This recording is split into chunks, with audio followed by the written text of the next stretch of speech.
Welcome back to the channel, my beautiful wolf pack. I am so excited to dive into today's story because it is an absolute roller coaster of rejection, revenge, and royal power. But before we let the drama unfold, I have a quick mission for you. I know our pack is growing every single day, and I want to see just how far our territory reaches. So, pause the video right now, head down to the comment section, and tell me exactly where you are listening from. I want to know where our pack members are scattered around the globe. Awesome. Now grab a blanket and get comfortable, because the mistress he rejected returns as the Lycan queen starts right now. They say the mate bond is a gift from the moon goddess, a sacred tie that binds two souls for eternity. But for Adolfina, it was a curse that nearly cost her life. She was the pack's invisible Omega, the girl who scrubbed floors and wore rags. He was Alpha Herald, the golden prince of the Blood Moon pack, destined for greatness. When the bond snapped into place, the universe held its breath, waiting for the fairy tale. Instead, Herald looked at his fated mate and saw a liability. He didn't offer her his heart. He offered her a key to a hidden apartment and a life in the shadows. He thought he could keep her as a dirty secret while he married for power. He was wrong. Adolfina didn't just leave. She died to him, or so he thought. Now, 5 years later, the Alpha is on his knees, and the girl he tried to bury is the queen who holds his leash. Chapter 1. The music of the mating ball was a deafening roar in Adolfina's ears, clashing violently with the thunder of her own heart. She shouldn't have been here. Omegas were meant to be invisible, serving drinks and clearing plates, not standing in the shadows of the velvet curtains, trembling as the scent of pine and wood smoke assaulted her senses. It was him, Alpha Herald. The man who had walked through her dreams for years was now tearing through her reality with the force of a hurricane. Every instinct she possessed screamed at her to run, to hide in the scullery where she belonged, but her feet were rooted to the polished marble floor. Across the room, Herald froze. He was surrounded by the pack's elite, laughing at a joke from an elder, but his laughter died instantly. His head snapped toward the corner where Adolfina stood, his eyes, usually a cool, calculated steel gray, flashing a dangerous, molten gold. The bond had snapped into place, undeniable and overwhelming. He moved before she could breathe, cutting through the crowd like a predator stalking wounded prey. The guests blurred into a smear of color as he closed the distance, his hand shooting out to grip her arm, dragging her from the ballroom and out onto the storm-lashed terrace. The rain soaked them instantly, plastering Adolfina's frayed dress to her skin, but the heat radiating from Herald burned through the chill. He pinned her against the stone railing, his chest heaving as he inhaled the scent of her hair. For a moment, Adolfina allowed herself to hope. This was it, the moment every wolf prayed for. He would claim her, mark her, and lift her from the dirt. "You," Herald breathed, his voice rough with a hunger that terrified her. "It's you. Of all the wolves in the pack, the wolfless mouse." Adolfina flinched, the endearment twisting into an insult. "Herald," she whispered, reaching for him, but he caught her wrist, stopping her hand inches from his face. His expression wasn't one of love. It was a mask of tortured calculation. He looked at her not as a partner, but as a problem to be solved. "I cannot do this, Adolfina," he said, the words cutting deeper than any blade. "The pack is weak. We need an alliance with the northern territories. I need a Luna with bloodlines, with power. You have nothing. You are nothing." The world seemed to tilt on its axis. Adolfina pulled back, but his grip tightened. "But I will not deny the bond," Herald continued, leaning in close, his lips brushing her ear. "I will not let another male touch you. I have an apartment in the city. You will live there. You will have clothes, food, whatever you desire. You will be mine, Adolfina, my mistress, kept safe in the shadows, where no one can question your standing." He pulled back to look at her, expecting gratitude, expecting the poor, starving Omega to jump at the chance to be the Alpha's kept woman. Instead, he saw something ignite in her eyes, a spark of fury that shouldn't have existed in someone of her rank. "You want me to be your whore while you parade another woman as your Luna." Her voice was steady, terrifyingly calm amidst the storm.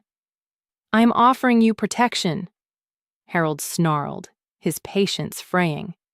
"It is the only way." "It is the coward's way," Adolfina spat.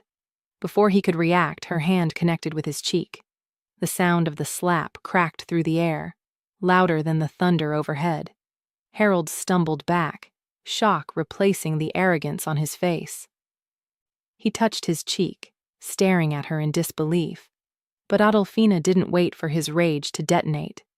She turned and sprinted into the darkness of the gardens, her heart shattering with every step, leaving the Alpha standing alone in the rain, the sting on his cheek burning like a brand.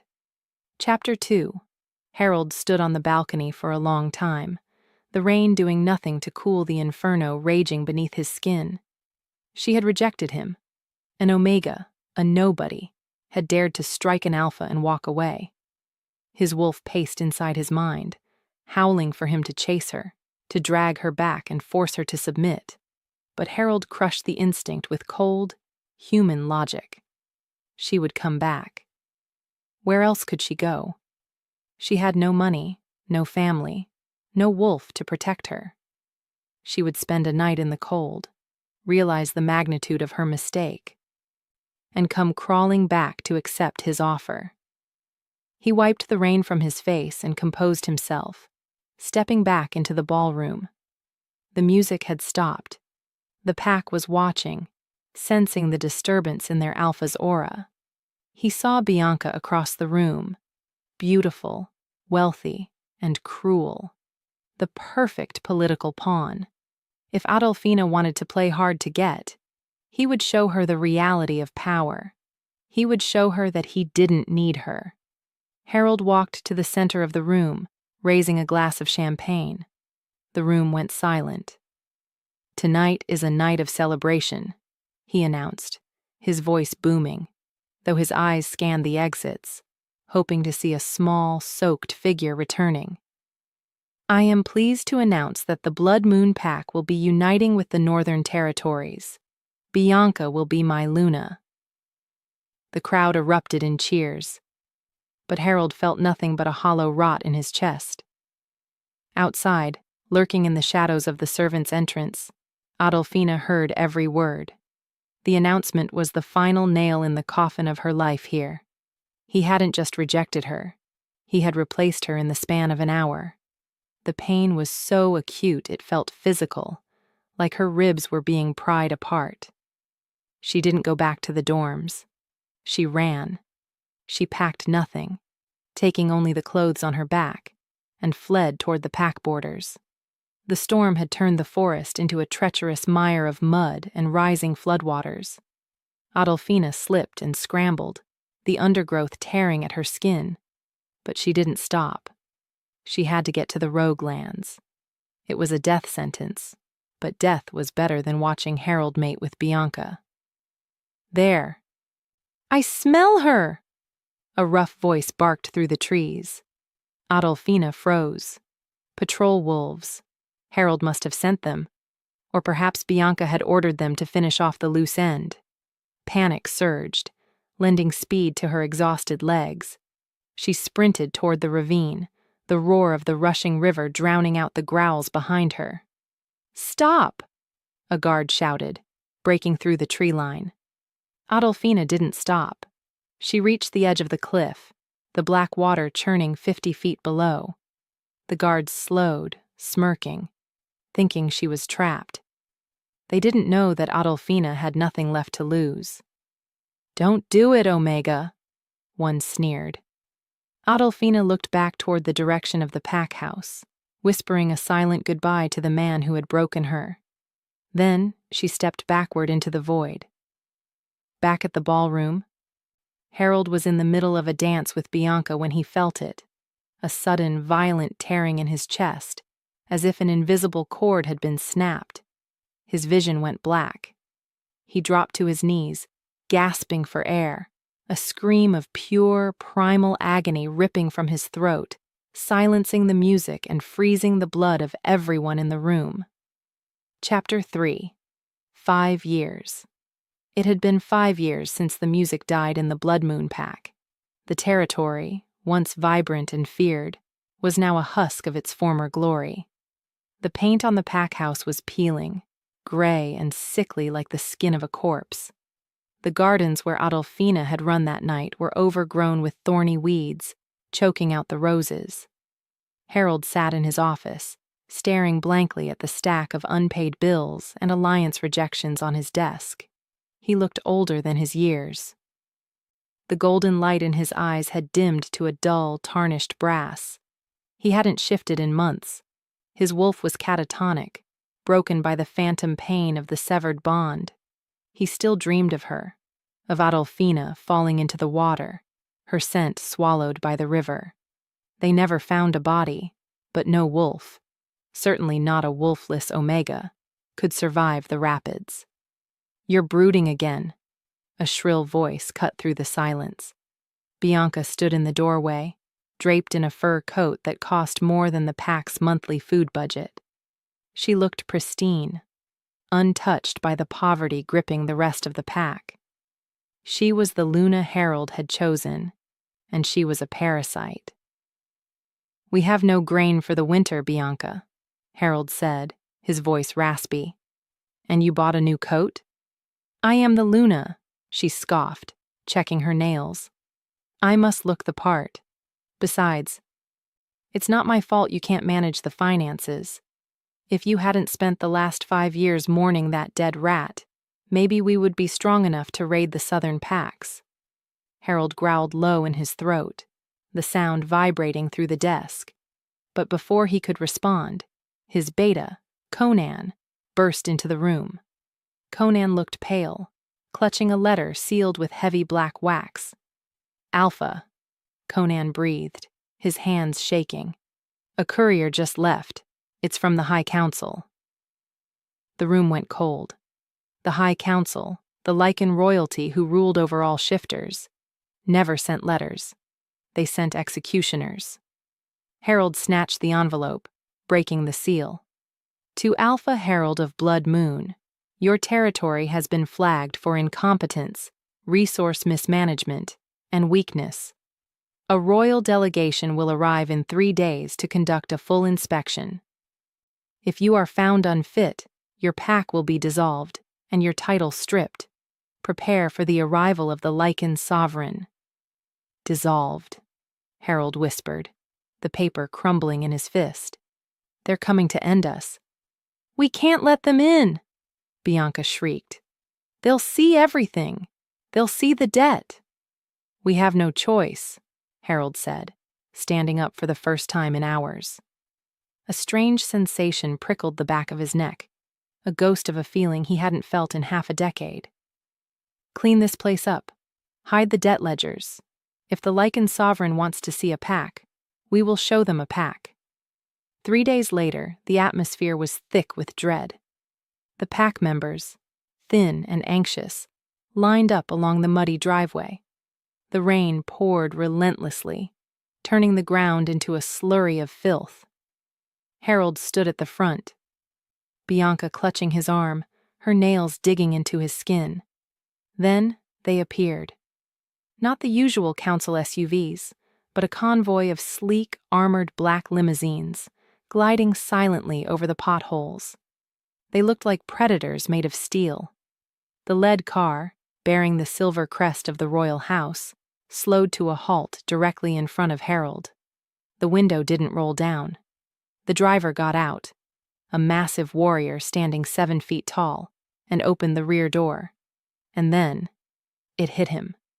Before a foot even touched the ground, The scent rolled out of the car, cutting through the smell of rain and mud. Vanilla, rain, and something else.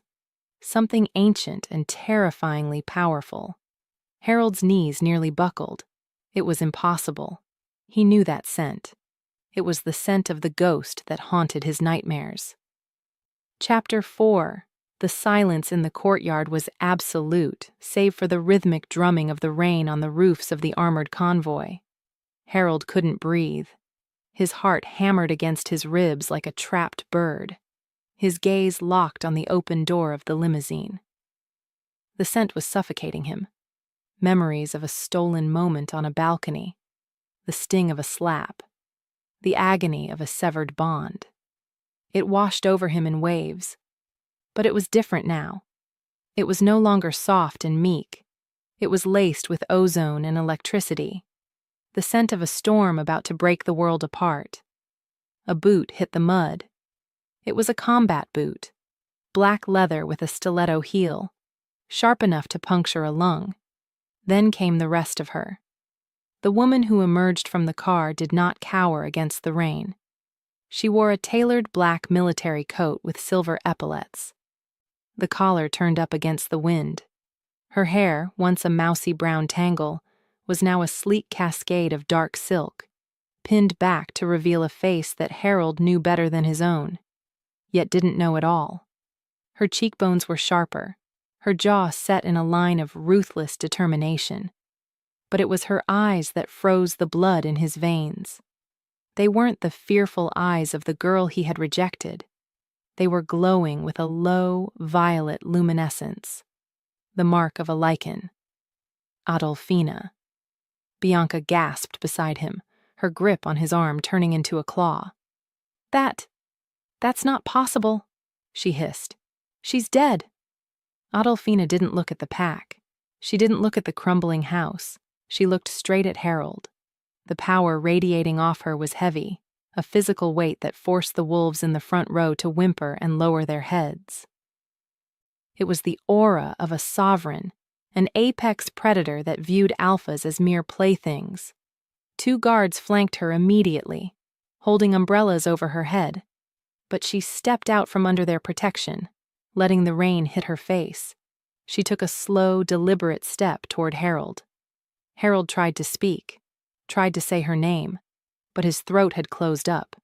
His wolf was clawing at the inside of his skull, confused, terrified, and elated all at once.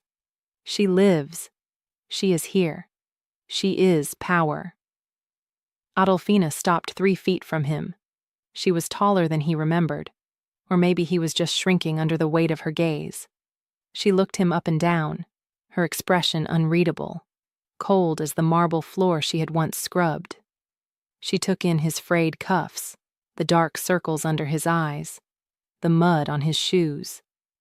Then, her eyes slid to Bianca, dismissing the terrified Luna with a microscopic curl of her lip before returning to Harold. Alpha Harold. Her voice was smooth, dark velvet wrapped around a jagged blade. It wasn't the whisper of a servant. It was the command of a queen. Harold found his voice, though it cracked. Adolfina? How? She didn't blink. She didn't offer a smile. She didn't acknowledge the bond that was currently screaming between them, pulling at Harold's soul like a magnet. Instead, she reached into her coat and pulled out a heavy, leather-bound dossier, dropping it into the mud at his feet with a wet splat. "You are late to greet your superiors, Alpha," she said, stepping over the dossier as if it, and he, were dirt. She leaned in, her voice dropping so only he could hear, the vanilla scent intoxicating him, paralyzing him. "I suggest you pick that up. It contains the list of reasons why I am going to burn your legacy to the ground." She walked past him, her shoulder checking his with enough force to make him stumble. Harold turned, watching her ascend the stairs to his pack house, her guards trailing behind her like shadows. He was the Alpha, the leader of this territory. But as he stood in the rain watching the woman he had discarded take over his home, He realized with terrifying clarity. The inspection hadn't even started, and he had already lost. "Rise, Alpha." Her voice drifted back to him from the doorway, mocking and imperious. "We have much to discuss." The heavy oak doors slammed shut behind her, leaving Harold standing in the mud, staring at the closed entrance to his own house, while the ghost of his past prepared to judge his future. Chapter 5. The air in the Blood Moon conference room was so thick with tension it felt like breathing in broken glass. Harold sat at the head of the mahogany table, a seat that had belonged to his father and his grandfather before him, yet he felt like an intruder in his own territory. Adolfina stood at the window, her back to him, watching the storm rage outside. She hadn't said a word since entering the room. She simply let her presence fill the space, a suffocating weight that made Harold's wolf pace anxiously in the cage of his mind. But it wasn't just her power that was clawing at Harold's sanity. It was the man standing beside her. General Rune. That was how she had introduced him. He was a mountain of muscle, leaning casually against the wall as if he owned the building. He smelled of dark roast coffee and violence. But beneath that, there was another scent. Adolfina's scent clinging to his tactical vest. Every time Rune shifted, Harold caught a whiff of vanilla mixed with the general's musk, and it took every ounce of his restraint not to launch himself across the table and tear the man's throat out. "Sit," Adolfina commanded, turning from the window. She didn't look at Harold. She looked at the empty chair at the opposite end of the table. Harold remained seated, his knuckles white as he gripped the armrests. "This is my pack, Adolfina. You cannot just walk in here and—" "Sovereign," Rune corrected, his voice a low rumble that vibrated through the floorboards. He pushed off the wall, his hand resting casually on the hilt of a silver dagger strapped to his thigh. "You will address her as sovereign, or you will not address her at all." "It's fine." "Rune," Adolfina said, waving a hand dismissively. She walked to the table, her heels clicking rhythmically on the hardwood. Alpha Harold has always had trouble recognizing the value of things standing right in front of him. Bianca, who had been seething silently beside Harold, finally snapped. She slammed her hand on the table, the diamonds on her fingers clattering against the wood. "I have had enough of this. You think you can waltz in here in a costume and scare us? You are Adolfina, the floor scrubber, the wolfless freak who ran away." She stood up, pointing a manicured finger at Adolfina's face. "I am the Luna of this pack. You will show me respect, or I will have you threw out." Adolfina didn't shout. She didn't even raise her voice. She simply tilted her head, her violet eyes flaring with a sudden blinding luminosity. "Sit down." The command didn't come from her throat. It came from the earth itself. It was the voice of the sovereign, a frequency that bypassed the ears and slammed directly into the wolf's instinct. Bianca didn't have a choice. Her knees buckled instantly, and she collapsed back into her chair with a force that knocked the wind out of her. Her eyes went wide with terror, her mouth opening and closing like a fish, but no sound came out. The command had locked her vocal cords. Harold felt the power wash over him, a physical wave that made his own wolf bare its neck in submission. He fought it, his alpha blood rebelling against the forced surrender, but he was shaking. Adolfina smoothed the lapel of her coat, looking bored. "General Rune, bring me the financial records. We are going to see exactly how much this Luna has cost the pack while her people starved." She finally looked at Harold, her gaze empty of any warmth. "And Harold, if your mate speaks out of turn again, I won't silence her voice. I'll remove her tongue." Chapter 6. The sound of pages turning was the only thing loud enough to break the silence in the Alpha's office. It was a rhythmic, torturous sound. Flip, pause, flip, scowl. Adolfina sat behind Harold's massive oak desk, the leather chair swallowing her slender frame. Yet she looked like she belonged there more than he ever had. Harold stood on the other side of the desk like a scolded child, watching her red pen slash through line after line of his ledgers. Every red mark was a failure. Every pause was a judgment. "You cut the budget for the infirmary by 40%, Adolfina said, not looking up. Yet the expenditure for Packhouse Aesthetics went up by 300% in the same quarter. Explain." "The pack needed to look strong," Harold said, his voice sounding hollow even to his own ears. "We were losing alliances. I thought if we looked prosperous—" "You thought paint and curtains would hide the fact that your warriors are malnourished?" She looked up then, her eyes hard. "You bought a lie, Harold, just like you did 5 years ago." The reference hung in the air between them, sharp and poisonous. Harold took a step forward, his hand reaching out instinctively before dropping to his side. "I didn't know," he whispered. "I didn't know you were this. If I had known—" "If you had known I was a Lycan princess, you would have made me Luna," Adolfina finished for him, a cruel smile touching her lips. "That is the problem, Alpha. You only value power. You didn't reject me because I wasn't your mate. You rejected me because I wasn't useful." "That's not true," Harold argued, the desperation leaking into his voice. "I wanted to protect you. I thought the pack would eat you alive. I offered you a safe life. You offered me a cage." Adolfina slammed the ledger shut, the sound echoing like a gunshot. She stood up, leaning over the desk, her face inches from his. "You offered to make me your dirty little secret. Do you know what happens to rejected mates, Harold? Do you know the pain?" "I felt it too," Harold confessed, his voice breaking. "When you left, when the bond snapped, I died, Adolfina. I have been a ghost for 5 years." For a second, just a split second, something flickered in her violet eyes. A ghost of the old Adolfina, the girl who had looked at him with adoration, but it was gone as quickly as it appeared, replaced by the steel of the sovereign. "Good," she whispered. "Then you know a fraction of what I felt." She pushed away from the desk, turning her back to him to look at the map of the territory on the wall. "But do not mistake my presence for a reunion. I am here to assess an asset. If this pack is not viable, I will dissolve it, and you will be a rogue. Adolfina is dead, Harold.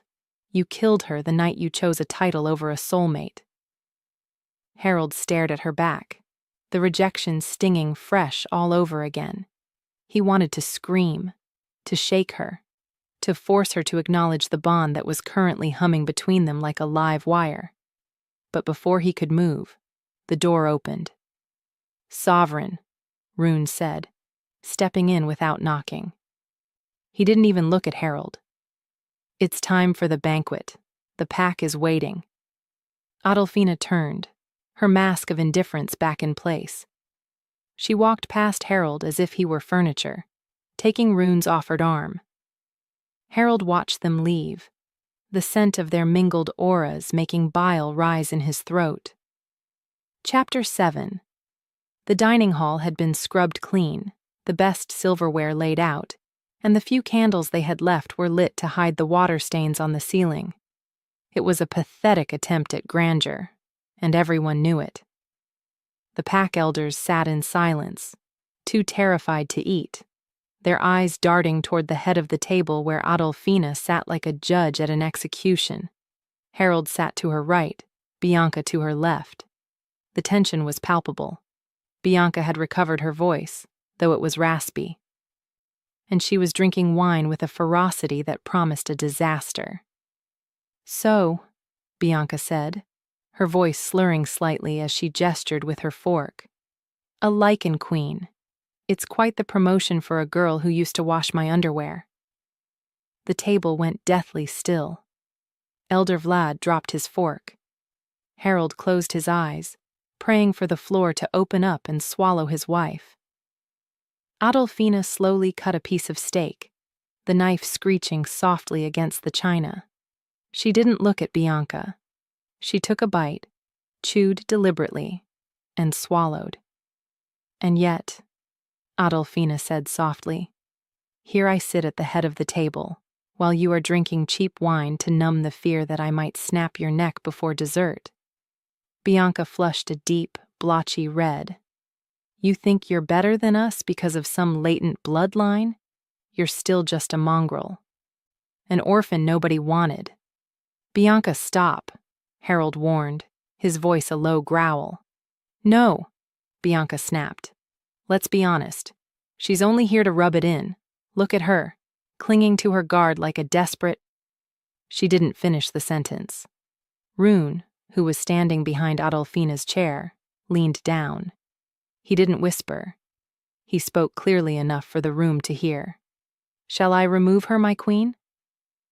He placed a hand on Adolfina's shoulder, his thumb brushing the bare skin of her neck in a gesture that was shockingly intimate. It was a claim, a statement. She is mine to protect. Something in Harold snapped. The sight of another male touching his mate, the casual intimacy, the way Adolfina leaned slightly into Rune's touch. It shattered his control. His chair scraped violently against the floor as he stood up, his eyes flashing gold. "Get your hands off her," Harold snarled, his voice vibrating with alpha command. Rune looked up, a smirk playing on his lips. He didn't remove his hand. "Or what, little alpha? You gave up the right to touch her 5 years ago." "I am her mate," Harold roared, the declaration silencing the room. "Rejection or not, the bond exists. You touch her again, and I will kill you." Adolfina looked up at Harold, calm and unimpressed. "A bold threat," she mused, swirling her wine. "General Rune is the champion of the Lycan arena. He has killed alphas for looking at me the wrong way. But if you are so eager to die, Harold—" She set her glass down. "Perhaps a demonstration is in order." Chapter 8. The rain had stopped, leaving the training grounds a muddy, slippery pit under the glare of the floodlights.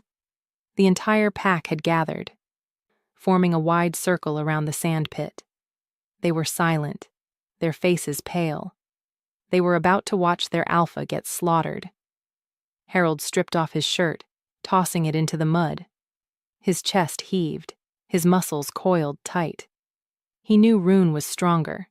He could smell the ancient power rolling off the Lycan general, but he didn't care. The image of Rune's hand on Adolfina's skin was burned into his retinas, blinding him with red-hot rage. Rune entered the ring slowly. He didn't bother taking off his tactical vest. He looked at Harold with bored amusement, cracking his knuckles. "First blood or unconsciousness, sovereign," Rune called out to Adolfina, who sat on a velvet chair brought out to the edge of the ring. "Make it quick, Rune," she said coldly. "We have an early start tomorrow." Harold didn't wait for the signal. He launched himself at Rune, shifting partially, his claws extending. He was fast, fueled by 5 years of repressed agony. He slashed at Rune's chest, but the general moved with terrifying speed. Rune sidestepped, caught Harold's arm and slammed a knee into his ribs.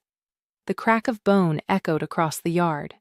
Harold hit the mud, gasping, but he scrambled up instantly. He fought with everything he had: fangs, claws, brute force. But Rune was playing with him. The general parried every blow, landing punishing strikes that drove Harold back, again and again. "Is this the alpha of Blood Moon?" Rune taunted, landing a backhand that sent Harold sprawling. Pathetic. No wonder she left. Harold roared, his vision tunneling. He was losing. He was being humiliated in front of his pack, in front of her. Desperation clawed at him. As Rune moved in to finish it, Harold grabbed a handful of sand and flung it into the general's eyes. It was a dirty move. A coward's move. But it worked. Rune stumbled, blinded for a second. Harold lunged, aiming a lethal blow at Rune's throat. Enough! The air pressure dropped instantly.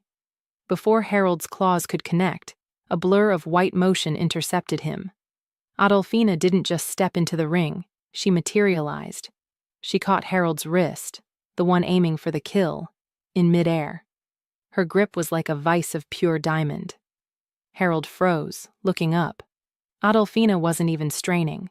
She held his full alpha strength with one hand, her face a mask of disappointment. "You fight without honor," she said quietly, her voice cutting through the heavy breathing of the crowd. "Just as you lead." With a flick of her wrist, she twisted. Harold screamed as his arm was wrenched behind his back. She swept his legs out from under him, slamming him face first into the mud. She didn't let go. She pressed a boot between his shoulder blades, pinning him to the earth. "Rune was toying with you, Harold," she said to the back of his head. "If he wanted you dead, you would have been a corpse before you entered the ring." She leaned down, her lips brushing his muddy ear.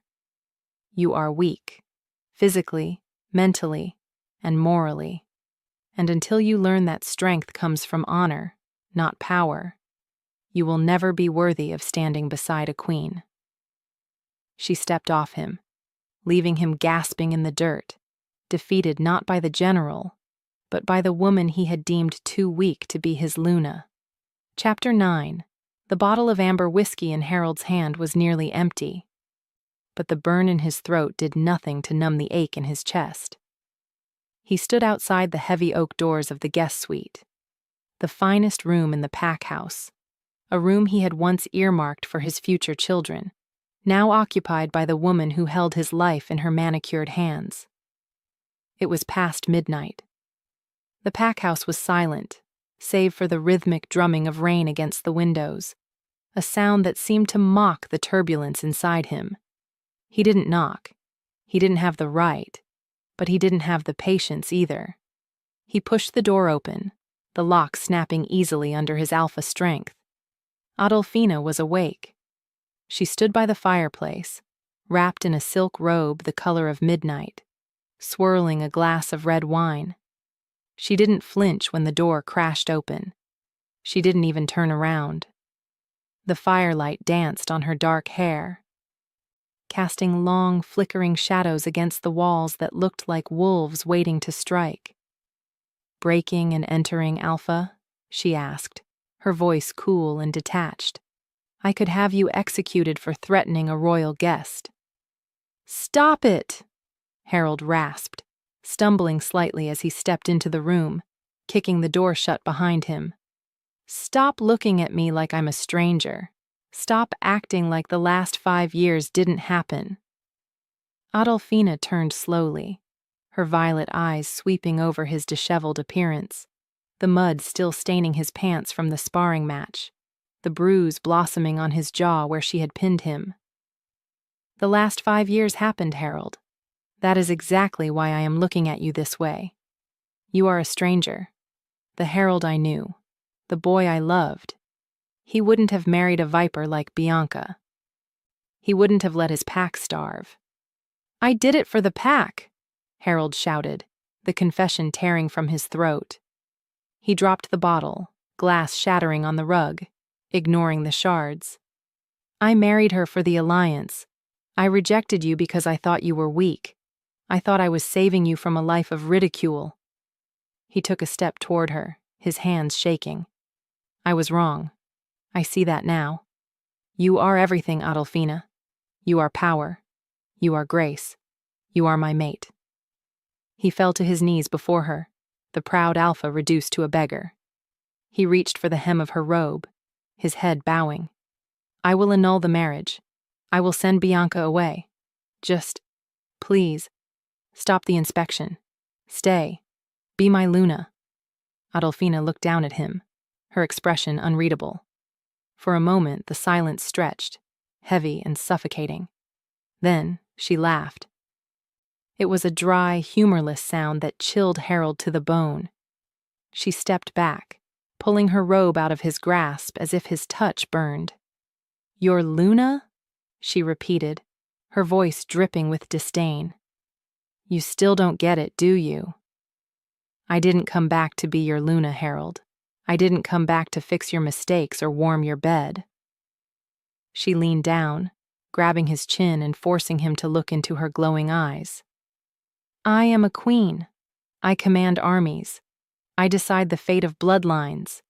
You want me to sit by your side and plan pack picnics while you play alpha? You are a boy playing with a crown that is too heavy for you." She shoved him back, her voice dropping to a lethal whisper. "I don't need a mate, Harold. And if I did, why would I choose the man who offered me the position of a whore?"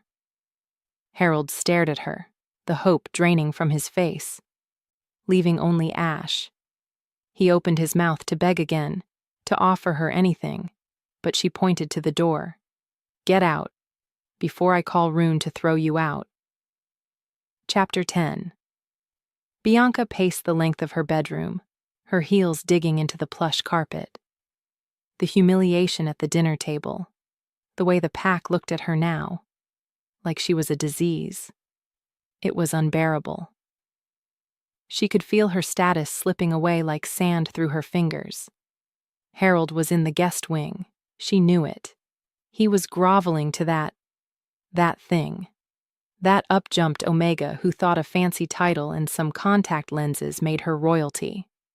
"I won't lose," Bianca hissed to the empty room. "I am the daughter of Alpha Grayson. I will not be replaced by a servant." She went to her closet, pulling out a burner phone she kept hidden in a shoebox. Her hands trembled as she dialed a number she had sworn never to use. It rang once, twice. "Speak," a voice answered, deep, gravelly, and sounding like grinding rocks. It was Conan, the lieutenant of the rogue king, Varg. "It's Bianca," she whispered, checking the door to ensure no one was listening. "I have a proposition for King Varg." "We don't make deals with failing Lunas," the voice sneered. "You will want this deal," Bianca said, desperation making her voice sharp. "The Lycan sovereign is here. She is alone. Her main guard force is camped 10 miles out. She only has 2 guards in the house." There was a pause on the other end. Silence. Then a low chuckle. "The White Wolf? You offer us the head of the Lycan Queen?" "I offer you the codes to the perimeter fence," Bianca said, her heart hammering against her ribs. "I will lower the eastern grid. You come in, you kill her, and you leave the pack to me. You get the glory of killing a royal. I get my husband back." "And if this is a trap?" "It's not a trap," Bianca hissed. "She is ruining everything. I want her dead. Tonight." "Tonight," the voice agreed. "Lower the grid at 3 a.m. If you are lying, we will eat your heart first." The line went dead. Bianca stared at the phone, bile rising in her throat. She was committing high treason. If she was caught, the council would skin her alive. But as she looked in the mirror, seeing the fear in her own eyes, she steeled herself. It was Adolfina or her, and Bianca had never been one to lose. She waited until the grandfather clock in the hall struck 3. With shaking fingers, she accessed the pack's security app on her tablet. Sector 4. East Woods. Status: deactivated. Almost immediately, a howl ripped through the night air. It wasn't the melodious howl of a pack wolf. It was the jagged, discordant shriek of a feral. Then another, and another. The alarm started to blare, a red light flashing through the window, signaling a breach. Chapter 11. The siren wailed through the pack house, a piercing scream that jolted Harold from his stupor. He was still sitting on the floor of the hallway outside Adolfina's room, clutching the broken neck of the whiskey bottle. Breach. Sector 4. The door behind him flew open. Adolfina emerged, no longer in her silk robe. She was dressed in seconds. Black tactical gear, knives strapped to her thighs, her hair tied back in a ruthless knot. She didn't look at Harold. She looked toward the window where the red lights were flashing. "Rogues," she said, her nose twitching. "Dozens of them. They bypassed the fence." "The fence is electrified," Harold stammered, scrambling to his feet, the alcohol evaporating from his system instantly. "It's impossible to bypass unless someone let them in," Adolfina finished, her eyes narrowing. She moved toward the stairs, drawing a silver blade from her boot. "Rune is securing the perimeter. I'm going to the breach point." "No." Harold moved to block her path. "You are the sovereign. You stay here where it's safe. I will lead the warriors." "Safe?" Adolfina scoffed, pushing past him. "My title is Queen, Harold, not Princess. I lead from the front." She sprinted down the stairs, moving with a supernatural speed that Harold struggled to match. They burst out into the stormy night, the rain slashing at their faces. Chaos had erupted on the lawn. Pack warriors were shifting, clashing with mangy, massive rogue wolves. The smell of blood and wet fur was overwhelming. Adolfina didn't shift. She didn't need to. She moved like a dancer through the carnage, her twin blades flashing silver in the moonlight. Harold watched in awe as she ducked under a rogue's snapping jaws, spinning to slice its hamstrings before driving a dagger into its heart. She was lethal, efficient, beautiful. "On your left," Adolfina shouted. Harold spun, shifting into his massive gray wolf midair. He caught the rogue leaping for her, his jaws clamping down on its neck. He shook his head violently, snapping the intruder's spine, and tossed the body aside. He turned to Adolfina, chuffing a question. "There's too many," she yelled over the thunder. "They are being funneled from the ravine. We need to cut off the bridge." She took off running toward the dense woods of Sector 4, away from the main house. Harold didn't hesitate. He galloped after her, his massive paws tearing up the mud. They moved as a unit, instinct taking over. Left, right, dodge, strike. For the first time in 5 years, they were in sync. The bond hummed between them, a low thrum of power that made Harold faster, stronger. They reached the narrow suspension bridge over the gorge. Rogues were pouring across it. Adolfina stopped, panting, rain dripping from her nose. "I'm going to blow the supports," she yelled, pulling a small incendiary device from her belt. "Keep them off me," Harold roared, positioning himself in front of her, a wall of fur and fang.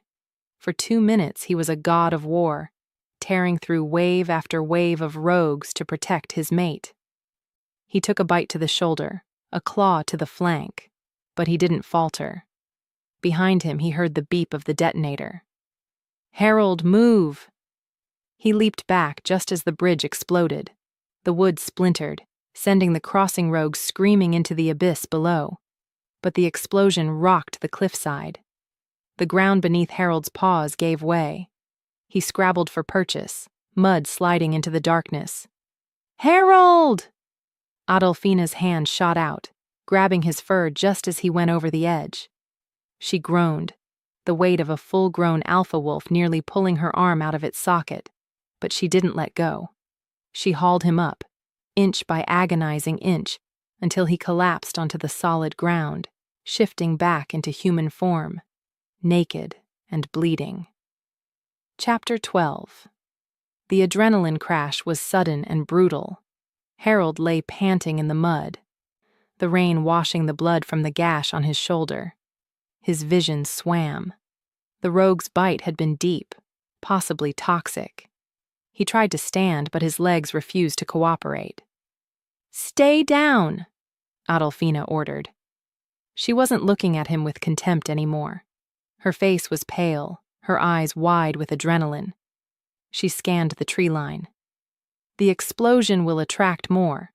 We can't go back the main way. We need shelter. She grabbed his good arm, hauling him up. "Can you walk?"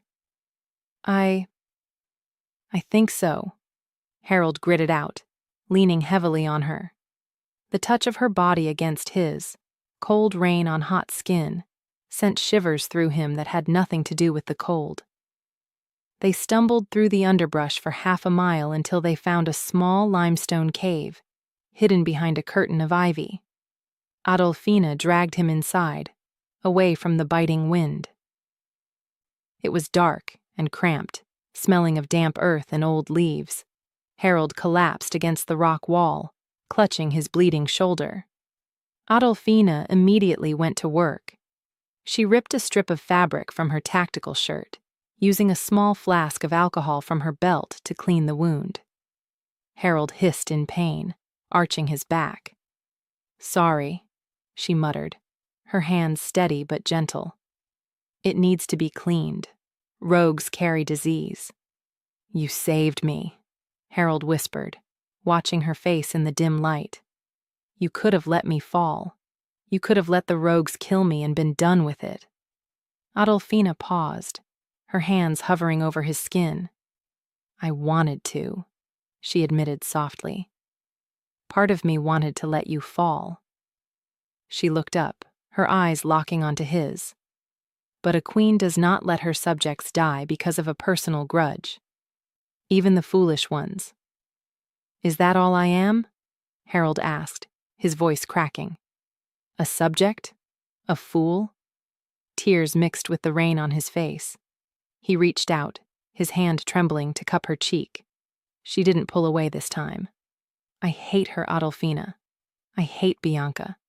I hate this life. I have hated every second since you left.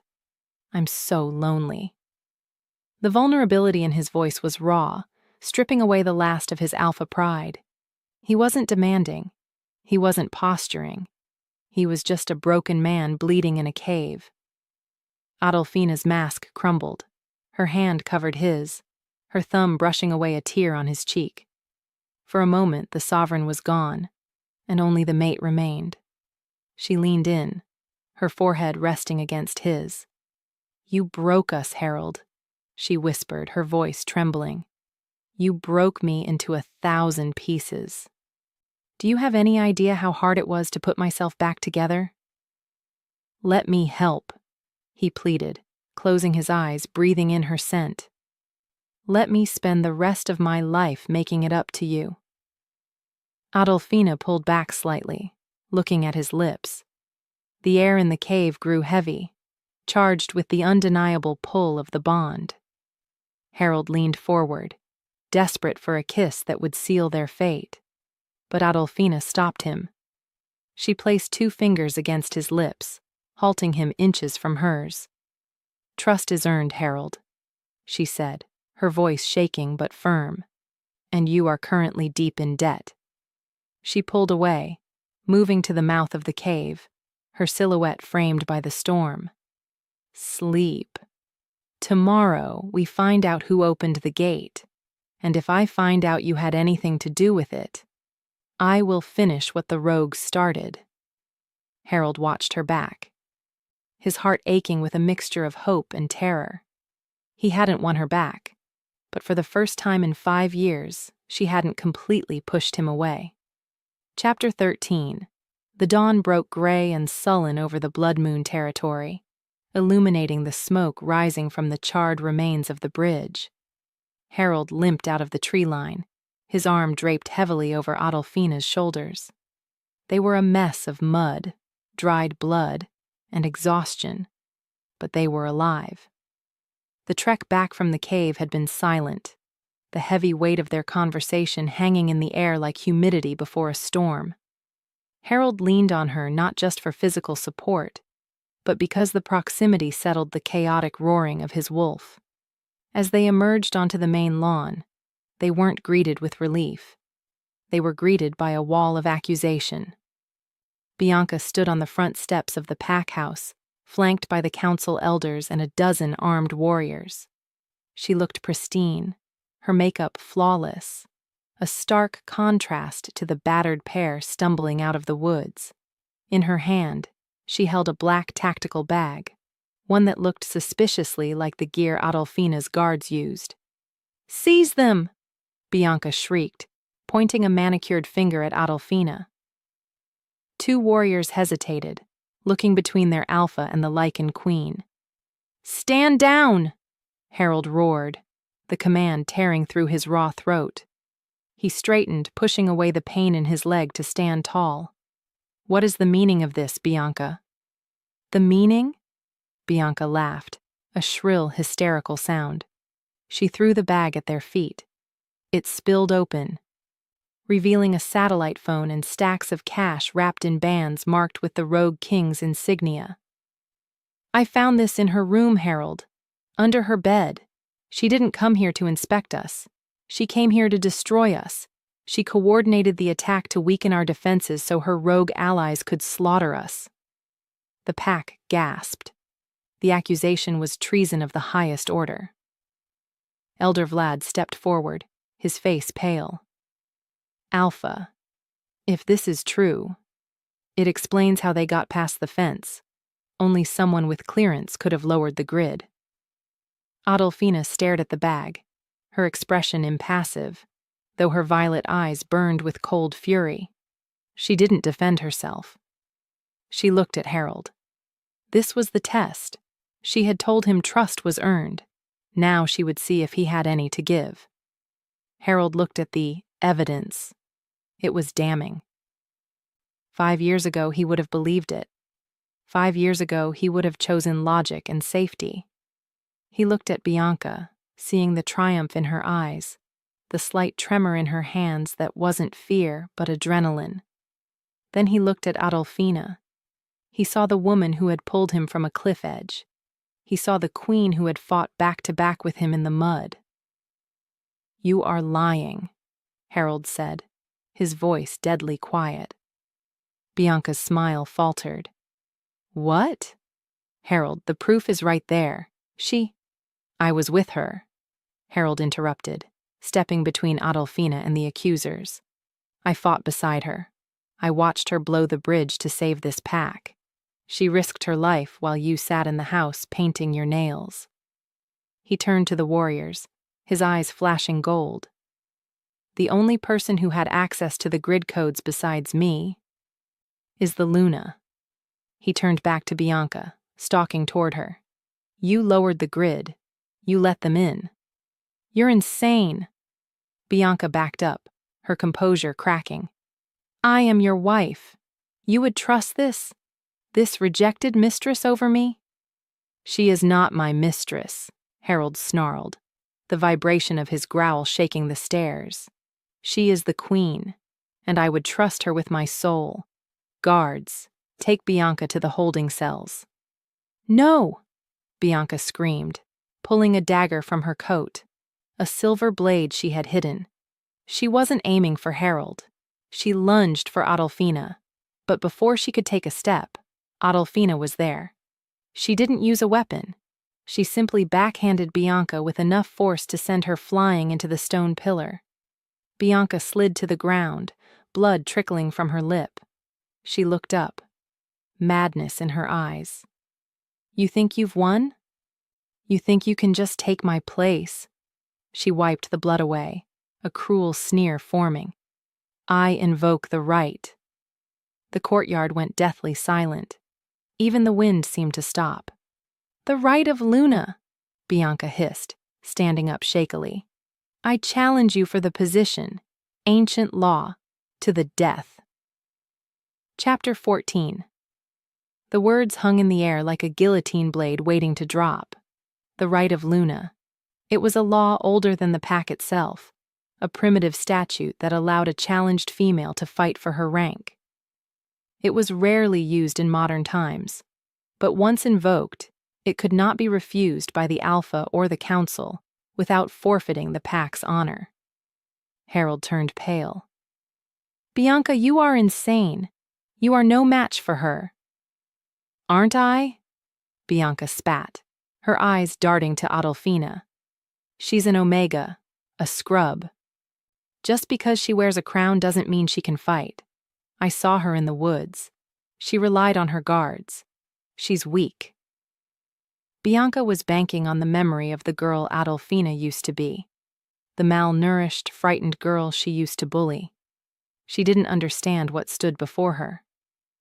"I forbid it," Harold said, stepping forward. "As Alpha, You cannot interfere, Alpha Harold," Elder Vlad interjected, his voice trembling but firm. "The right has been invoked. If Adolfina refuses, she admits she is unworthy of the territory, and by Lycan law, she must leave immediately." Adolfina stepped past Harold. She looked bored. She adjusted the cuffs of her tactical jacket, brushing a speck of mud from her sleeve. "She thinks I want your title, Bianca. That is the tragedy here. I have a throne. I don't need your chair." "Then forfeit," Bianca screamed, "and let a traitor rule this pack?" Adolfina shook her head. She looked at Harold, her eyes softening slightly. "Do not interfere, Harold. This is between her and me." "She will try to cheat," Harold whispered urgently, grabbing her arm. "She has silver hidden on her. I saw the glint." "Let her cheat," Adolfina said, a dark, predatory smile curving her lips. "It will make it fair." She turned to the crowd, her voice projecting with the authority of the sovereign. "I accept the challenge. The circle. Now." The pack moved like a tide toward the ancient stone circle behind the pack house. It was a place of blood and judgment. The rain had started again, a light drizzle that slicked the stones. Bianca stripped off her expensive coat, revealing a tactical bodysuit. She looked wiry and fast, fueled by desperation and madness. Adolfina didn't strip. She simply walked into the center of the circle, standing relaxed, her hands loose at her sides. "Shift!" Bianca yelled, her bones cracking as she forced the change. Her form twisted, fur sprouting, until a sleek brown wolf stood snarling on the stones. It was a decent size for a female wolf, teeth bared, saliva dripping. Harold stood at the edge of the circle, his heart hammering against his ribs. He knew Adolfina was powerful. He had seen her fight in human form, but he had never seen her wolf. No one had. The rumor was she was wolfless. That was why he had rejected her. Bianca howled, a sound of pure bloodlust, and charged. She was fast, aiming for Adolfina's throat, intending to tear it out before Adolfina could even change. Harold flinched, instinctively reaching out. "Adolfina!" Adolfina didn't move. She waited until Bianca was midair, jaws snapping inches from her face. Then she closed her eyes. The explosion of power knocked the front row of spectators off their feet. It wasn't just a shift. It was a detonation of magic. A blinding white light erupted from Adolfina's body, scorching the air. Chapter 15. When the light faded, the silence that followed was absolute. Bianca, the brown wolf, was cowering on the far side of the circle, whimpering, her tail tucked so far between her legs it touched her stomach. Standing in the center of the ring was a creature from the old legends. Adolfina's wolf was massive. She stood nearly 7 feet tall at the shoulder, dwarfing Harold's own alpha form. Her fur was pure, blinding white, like untouched snow on a mountain peak. Her eyes were not the yellow of a wolf, but glowing pools of violet plasma. Muscles rippled under the thick coat, power radiating from her in waves that made the ground tremble. She was a Lycan, a royal ancient. The white wolf didn't growl. She didn't need to. She simply turned her massive head toward Bianca. The brown wolf was shaking violently, pressing herself into the mud, exposing her throat in ultimate submission. The fight was over before it had begun. The hierarchy was undeniable. An ant had challenged a god. Adolfina took one step. The earth shook. She lowered her head, sniffing the terrified brown wolf. She could snap Bianca's spine with a single bite. The pack held its breath, waiting for the execution. Harold watched, mesmerized by the sheer beauty and terror of his mate. This was the creature he had thrown away. This was the queen he had tried to make a mistress. But Adolfina didn't bite. She huffed, a sound of utter dismissal, and turned away. She trotted to the center of the ring and looked up at the moon, letting out a howl that wasn't just sound. It was a song.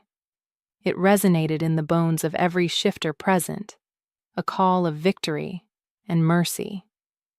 She began to shift back, the white fur retracting, the massive form shrinking until Adolfina stood there, human again, naked but unashamed, cloaked in the steam of her transformation. Rune was there instantly, draping a heavy cloak over her shoulders. "Death is too easy for you," Adolfina said, looking at the shivering brown wolf that was Bianca. "You are exiled. If you are found within these borders by sunset, you will be hunted for sport." Bianca shifted back, sobbing, unable to stand. You can't. Go," Adolfina commanded. But before Bianca could crawl away, the ground shuddered, not from a shift but from an impact. A boom echoed from the eastern tree line, followed by the screech of metal tearing. Then came the smell. Rot. Death. Thousands of unwashed bodies. "The grid!" Harold shouted, realizing the horror. "She didn't just lower it for a few scouts. She left it open." From the shadows of the forest, eyes appeared. Hundreds of yellow glowing eyes. Then thousands. The rogue king hadn't sent a raiding party. He had brought an army. "Kill them all!" a voice roared from the trees. "King Varg. Leave no one alive. The queen falls tonight." A wave of rogues, feral and frothing at the mouth, burst from the tree line like a tidal wave of fur and teeth. The pack was outnumbered 10-1. Chapter 16. The dueling circle dissolved into instant anarchy. The screams of the pack mixed with the roar of the invaders. It was a slaughter. The Blood Moon warriors, weakened by years of malnutrition, crumbled under the first wave. "Form up!" Harold bellowed, shifting mid-stride into his gray wolf. He slammed into the front line of the rogues, tearing throats and crushing skulls, desperate to buy his people time. "Protect the elders. Get the pups to the safe room." Adolfina didn't run. She stood in the center of the chaos, the cloak sliding from her shoulders. She looked at the devastation, her mate fighting a losing battle, the pack being overrun. She closed her eyes and inhaled deep. She threw her head back and screamed. It wasn't a human scream. It was the queen's call. It was a sonic weapon. The high-pitched frequency shattered the windows of the pack house and brought every wolf within a mile to their knees, clutching their ears. But for the Lycan guards stationed 10 miles away, it was a beacon. To me. "Hold the line!" Adolfina shouted, drawing her twin silver blades. She was a whirlwind of death. She moved faster than the eye could follow, decapitating rogues with surgical precision. She fought her way to Harold's side.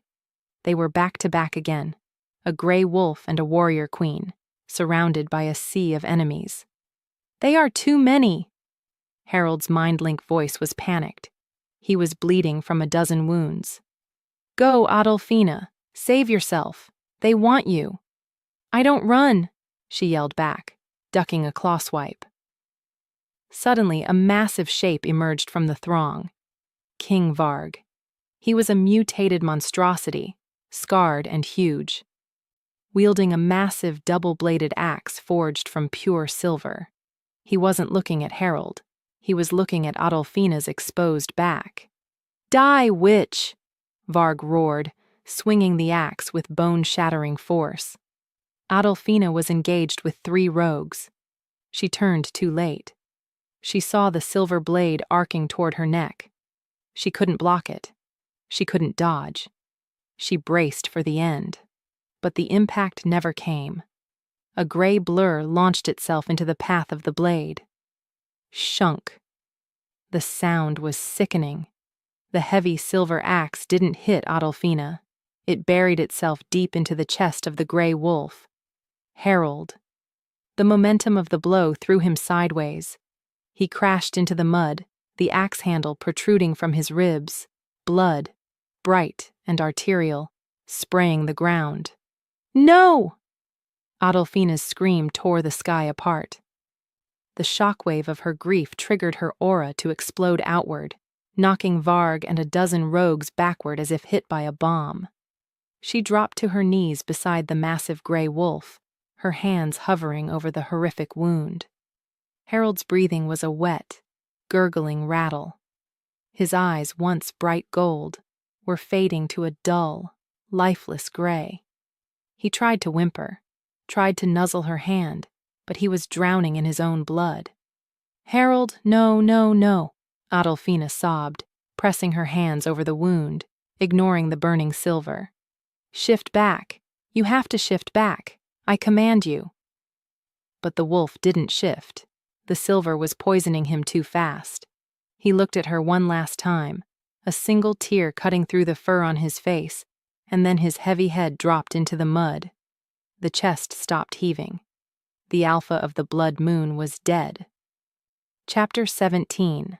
The world had narrowed down to the patch of bloody mud beneath Adolfina's knees. The roar of the battle, the screams of the dying rogues, the clash of steel. It all faded into a dull, distant buzz. All she could see was the axe handle protruding from the chest of the gray wolf. All she could smell was the copper tang of her mate's blood, escaping his body in terrified, rhythmic spurts. Harold was gone. The bond, which had been a vibrant, humming tether only moments ago, was fraying into silence, like a violin string snapped in the middle of a concerto. "No," Adolfina whispered, her hands slick with red as she frantically tried to staunch the flow. "You don't get to do this. You don't get to die a hero after 5 years of being a coward. Wake up." King Varg, recovering from the shockwave, stumbled to his feet a few yards away. He threw his head back and laughed, a wet, gurgling sound. "The Alpha is dead. The blood moon is mine." He raised a clawed hand to signal his army to swarm the grieving queen. But before the first rogue could lunge, the sky tore open. It wasn't thunder. It was the sound of 100 engines, or perhaps 100 beasts. From the ridgeline, shadows poured down like liquid darkness. The Lycan army had arrived. General Rune led the charge, a blur of lethal motion, crashing into Varg's flank with the force of a freight train. The tide of the battle turned in a heartbeat, the elite Lycan warriors tearing through the rogue ranks like scythes through wheat. Adolfina didn't look up. She didn't care about the war anymore. She only cared about the cooling body in the mud. She grabbed the handle of the silver axe. Her skin sizzled where it touched the pure metal, but she didn't flinch. With a primal scream that shredded her throat, she ripped the weapon from Harold's chest. The wound was catastrophic. His heart had stopped. "I am the sovereign," she hissed, her violet eyes burning with a terrifying, blinding light. "I command life and death." She leaned down, pressing her mouth to the ragged wound on his chest. It was forbidden magic, ancient, dangerous. A Lycan could share their immortality, but only at a terrible cost. She bit down, sinking her fangs not into his throat to kill, but into his heart to give. She pushed her energy into him. It wasn't the gentle healing of a medic. It was a violent transfusion of power. She poured her white fire into his cooling veins, burning away the silver poison, forcing his heart to beat by the sheer force of her will. "Live," she commanded through the bond, her mental voice a thunderclap in his silent mind. "Live, damn you." Her vision grayed at the edges. She was draining herself dry. Rune, having ripped Varg's throat out, sprinted toward her. "My queen, Stop, you'll kill yourself. He is already dead. He is mine, Adolfina snarled, not breaking contact. Beneath her hands, the gray fur began to shimmer, the wound knit together with agonizing slowness, steam rising from the flesh. Harold's body convulsed. A sudden violent gasp racked his frame. His eyes snapped open, but they were no longer the soft gray of a wolf, nor the gold of an alpha. They were violet. He howled, a sound that cracked the earth and shifted. The man who lay in the mud was no longer just Alpha Harold. His skin glowed with a faint pearlescent sheen. He reached up, gasping for air, his hand gripping Adolfina's wrist with crushing strength. He was alive, but he was something else entirely now, something created by the Queen. Chapter 18. 3 days. It had been 3 days since the massacre at the Blood Moon. The smoke had cleared, the rogue bodies had been burned, and the pack house was abuzz with a frantic, nervous energy. The surviving pack members moved with a new sense of purpose, their eyes constantly darting toward the upper floors where the royal guard stood watch. Harold stood on the balcony of the master suite, looking out over the territory. The healing had been rapid, supernatural even. He felt different. The world was sharper, louder. The blood in his veins felt heavier, charged with a static electricity that crackled whenever he touched metal. He wasn't just an alpha anymore. He was Lycan touched, a consort made by the blood of a queen. The heavy glass doors behind him opened. He didn't need to turn around to know who it was. Her scent, vanilla, rain, and absolute power, wrapped around him like a warm blanket. You should be resting. Adolfina's voice was soft, but it carried the weight of command. Harold turned. She was dressed in ceremonial white and gold, a stark contrast to the mud and blood of the battlefield. She looked regal, untouchable, and terrifyingly beautiful. I can't rest, Harold admitted, leaning against the railing. I keep waiting to wake up. I keep waiting to be back in the mud, dying. He looked down at his hands. You saved me. You shouldn't have. You should have let me die for my mistakes. Adolfina walked over to him, stopping inches away. She reached out, tracing the scar on his chest where the axe had been. It was now a jagged mark of silver skin, a permanent brand of his sacrifice. You died for me, Harold, she said quietly. That debt is paid. The man who rejected me is dead. The man standing before me is new. And what is this new man to you? Harold asked, his voice trembling with a mixture of hope and fear. Am I your king, or just your subject? Adolfina smiled, a slow, dangerous curve of her lips. She stepped closer, invading his space, forcing him to lean back against the railing. You are my alpha, she whispered, her hand moving to the back of his neck, her fingers tangling in his hair. But make no mistake, I wear the crown. She kissed him then. It wasn't the tentative kiss of a new lover. It was a claiming. It was fierce, possessive, and overwhelming. Harold melted into it, surrendering completely, his hands gripping her waist as if she were the only thing tethering him to the earth. When she pulled back, she was breathless, her eyes glowing with that familiar violet light. The council is waiting downstairs, she said, straightening his collar. They are ready to reinstate you as Alpha of Blood Moon. But there is one condition. Anything, Harold breathed. You rule this pack, Adolfina said, turning to look out at the gathering crowd below. But you answer to me, and you never, ever offer me a position in the shadows again. I would sooner cut out my own heart, Harold swore. Adolfina took his hand, intertwining their fingers. Good. Because we have a lot of work to do.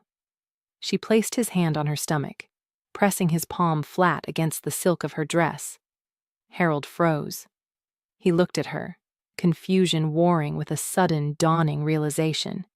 His new Lycan senses flared, picking up a second, tiny heartbeat fluttering beneath her skin. A heartbeat that sounded like thunder. "Adolfina?" he choked out, his eyes widening. She smirked, pulling him toward the doors to face their kingdom. "I told you I would return, Alpha. I just didn't say I would return alone." She kicked the doors open, stepping out into the sunlight to the roar of the crowd, leaving Harold stumbling after her, the happiest, most terrified man in the world, ready to serve his queen and the heir that would one day rule them all. "I really hope you enjoyed the Mistress," he rejected returns as the Lycan queen. "Before you go, I have a question for you.